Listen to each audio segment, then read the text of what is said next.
si Gunther de Meuret était là depuis le début de The Witcher 3. Bienvenue dans 20 jours pour en apprendre plus sur The Witcher, jour 12. Outre le fait qu'on le rencontre à Blanchefleur au début de notre aventure, il se peut que Gunther ait aidé Geralt dans l'ombre à retrouver Ciri ou même à faire avancer d'autres intrigues. Et je t'explique ça de suite. Disclaimer, cette vidéo est inspirée de celle de X Letalis. Si vous avez vu mon autre vidéo à ce sujet, vous savez que Gunther est un être qui connaît tout, qui sait tout, qui voit tout, mais comment? Voici donc une succession de plans où Gunther apparaît en arrière-plan. Et je vous laisse aller vérifier par vous-même, mais dans les plans suivants, soit il n'est plus là, soit c'est un autre personnage qui a pris sa place. Il a cette capacité d'apparaître ou de disparaître à sa guise, et vu les autres pouvoirs qu'il possède, il ne serait pas étonnant qu'il puisse changer d'identité et d'apparence. Ce qui m'amène à cette première théorie que j'ai vue nulle part ailleurs, parce que c'est la mienne, tout simplement. Et si certains personnages que l'on rencontre tout au long de notre quête pour retrouver Ciri étaient en réalité Gunther sous différents traits, mais avec la même voix. Et oui, car un bon nombre de personnages secondaires aux intentions discutables ont la même voix que Gunther de Meuret. Et je vais vous faire un cadeau. C'est le cas pour l'un des voyous qui vole les biens de Triss, Repère-toi un voleur et suis-le. et pour l'un des sbires du petit bâtard qui maltraite Vespula. Inutile de crier et rouler.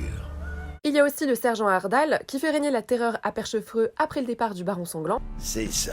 Viens voir, papa. Il y a Uberek, le médecin légiste, qui tue sans scrupule les personnes ayant profané et qui se joue de Geralt en l'amenant sur de fausses pistes. Ce qui nous rappelle évidemment Gunther de Meuret. C'est un compliment. Il y a également Arnwald qui est chargé d'empoisonner les fûts d'hydromel afin que les invités se transforment en berserkers. Aujourd'hui, vous êtes l'un des nôtres. Gunther de Meuret adore mener les individus qu'il rencontre à leur perte et le monde de The Witcher est un vaste terrain de jeu. Alors pourquoi pas interpréter ce type de personnage pour compléter son amusement? Cette théorie a des limites car Frédéric Van den Drieche, le doubleur de Gunther, n'est pas le seul à doubler les voix de plusieurs personnages. Mais cela me semblait intéressant et cela aurait du sens par rapport à l'omniscience de Gunther. Lors de l'histoire principale du jeu, à plusieurs reprises, des personnages secondaires ont affaire à un marchand de miroirs, terme dont se définit à plusieurs reprises Gunther de Meuret. C'est ce qui arrive avec le baron lorsqu'il présente Uma à Geralt, l'homme qui a trouvé Uma à Skellige et Donar An Indar, qui aurait vendu Uma à un marchand, et ce marchand aurait ensuite parié Uma lors d'une partie de Gwent contre le baron, et l'aurait perdu. Qui plus est, le baron explique avoir eu main diabolique après l'autre, j'ai plumé ces pauvres bougres. Diabolique pouvant faire référence à Gunther de Meuret. Et pourquoi? Car régulièrement, des mots référents au champ lexical du mal sont employés avant, pendant ou après l'apparition de Gunther, ou lorsqu'un personnage parle de lui. C'est également le cas pour les nains que l'on aide sur l'île des Brumes, avant de retrouver Ciri. Ces derniers volent le bateau de Geralt, mais on a la possibilité de les retrouver plus tard si Ciri devient sorceleuse et qu'on les croise sur l'un des chemins menant à la Gambison nilfgaardienne. De là, ils nous diront avoir vendu le bateau à Maître Miroir, alias